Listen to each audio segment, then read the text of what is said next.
Hey you guys, so today we're going to make a salmon rice bowl. So I'm at my local HEB and I'm picking out some salmon now. And so I finally found the one I wanted, so we're going to add that to the cart. You're going to cut them into little cubes and I'm just going to season them with a little garlic powder and onion powder. And then I found this like sweet heat seasoning, so I'm going to do that and drizzle some honey on it just to give it a nice little glaze and coat it. So now we're going to mix all of that together and make sure everything is covered. And then you're going to put a little oil in your skillet just to let it get a little hot so we can kind of cook this a little bit.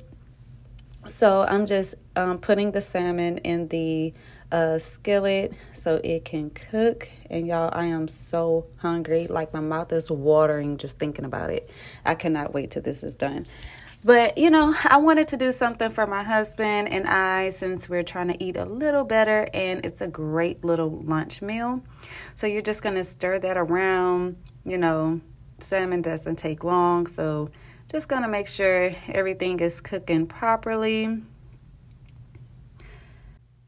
So now I'm just going to take my little tongs and just kind of flip it over. As you can see, I was starting to overcook it.